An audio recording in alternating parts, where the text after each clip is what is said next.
I'm Kylie, standing at the Dublin airport, watching the rain streak down the windows as the plane engines roared.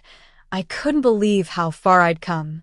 Just a few days ago, I was on the brink of a breakdown, shackled to a family that drained me emotionally and financially. But now I'm here, with a one-way ticket to a new life, and I've never felt more free. My family, for as long as I can remember, has been a constant source of stress. I'm the eldest in a family of 4, with a younger sister named Lily and parents who rely on me for everything. My dad, Brian, is a hard, working man but has always been a bit old-fashioned. He believes that the eldest child should shoulder the family's burden, no questions asked. My mom, Sarah, is more emotional, using guilt as her weapon of choice to keep me in line. My sister Lily is 25 years old, full of artistic dreams, but lacking any real direction. She's always flitting from one creative project to another, never really achieving much, but expecting me to pick up the pieces. I've always been the responsible one, the steady rock in the family. I work as a project coordinator at a tech company, and my salary has been the safety net for my family for years. Our family dinners were a facade of togetherness. A hot meal on the table, laughter that seemed real, but beneath it all, there was an unspoken debt. Mom would often say, "Lily's art needs support, dear. You know how talented she is." Dad would grunt in agreement, and Lily would smile sweetly, as if her lack of responsibility was a virtue. I'd swallow my frustration and nod, because that's what I was supposed to do. I had a boyfriend, Ethan, who was the first to make me see the truth. "Kylie, they love your money more than you," he said one evening as we walked in the park. I scoffed at him then, but deep down, I knew there was some truth to his words. One day at work, I got an unexpected email. An international contract with a company in Dublin. It was a once-in-a-lifetime opportunity, a chance to work on a high-profile project with a substantial salary. But I hesitated.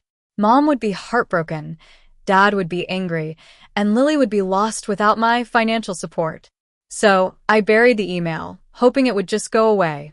But the situation at home was getting worse. Lily's latest art venture had failed, leaving her in a heap of debt.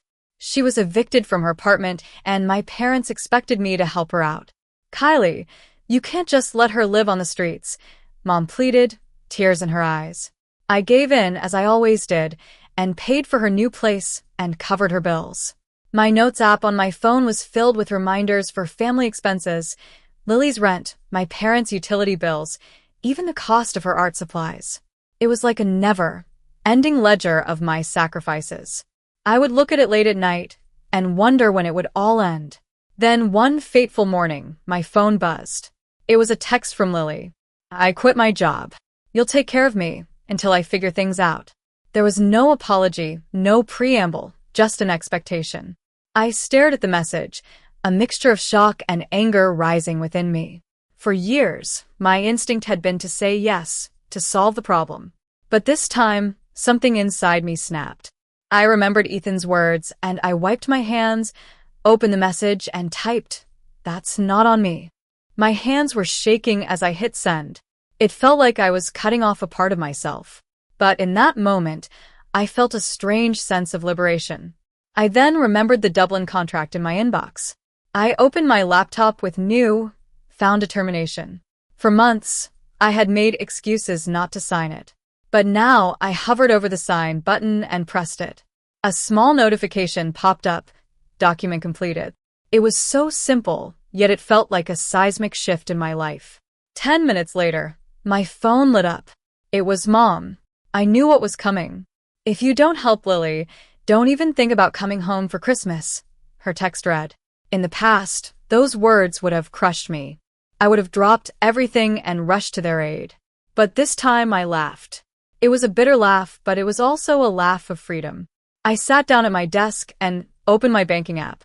One by one, I canceled all the recurring payments for my family. The phone plan, the car insurance, the utility bills.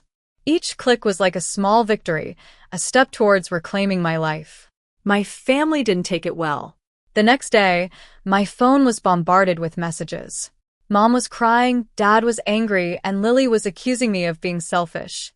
They had a family meeting without me and sent me a group text demanding that I come and explain myself.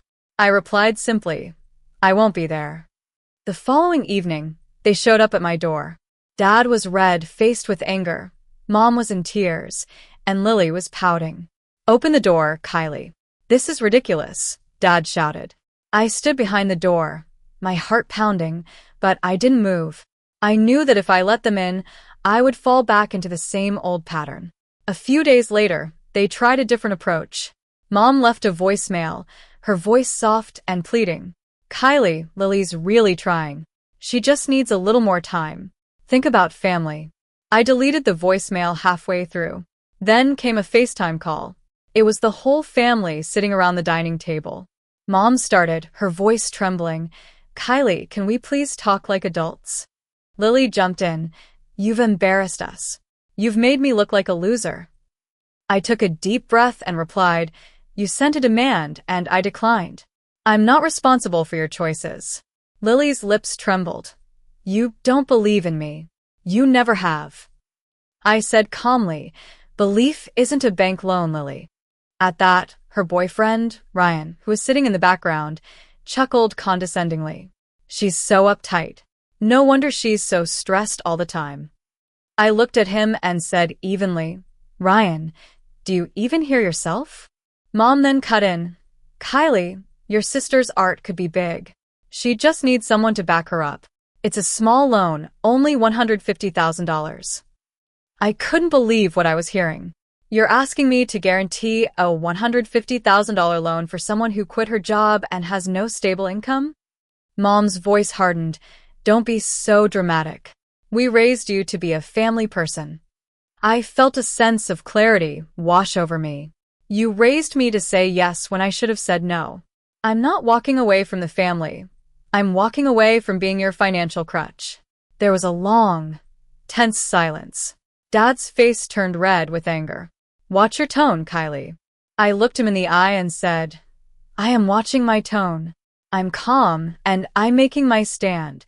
Mom narrowed her eyes. So, that's it? You're really leaving us? I replied, I'm leaving behind the toxic financial cycle. I'm setting boundaries. Lily started crying. You're punishing me for being different. I said firmly, I'm not punishing you.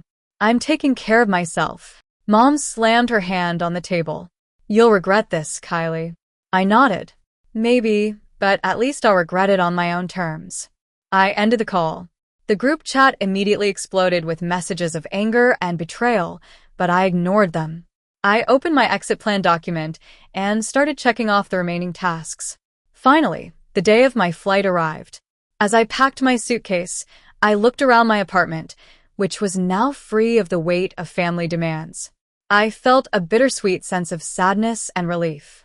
At the airport, I received one last text from Mom. We won't forget this. I typed back, neither will I. Then I powered off my phone. As the plane took off, I closed my eyes and let the tears stream down my face. It was a goodbye to the old me, the me who was constantly burdened by family expectations. And as we ascended into the clouds, I knew that a new chapter was beginning. In Dublin, my company provided apartment was small but cozy. I woke up to the sound of the canal outside my window and went to work on cobblestone streets. I made friends at the office, and for the first time in years, I didn't have to worry about anyone else's problems. One Friday, Ethan came to visit. He looked around the apartment and said, You really did it, Kylie. I smiled. Yeah, and somehow I'm still standing. Ethan nodded. It's peaceful here, isn't it? I admitted. Peaceful feels strange, but I think I'm going to like it. A month later, Mom left a voicemail. Her voice was softer and she said, We're doing okay, Kylie. Lily found a part-time job. Your dad says hi. I didn't call back right away, but I smiled. Distance was a powerful thing. It made me realize that real love was not about dependence, but about mutual respect and support. Looking out at the Dublin skyline, I understood that the peace I had found was not the result of a big explosion, but a quiet, determined choice to say no. I used to mistake being needed for being loved, but now I know that real love is what makes you feel steady, not drained. If anyone out there is in a similar situation, I hope my story gives you the courage to break free and choose peace.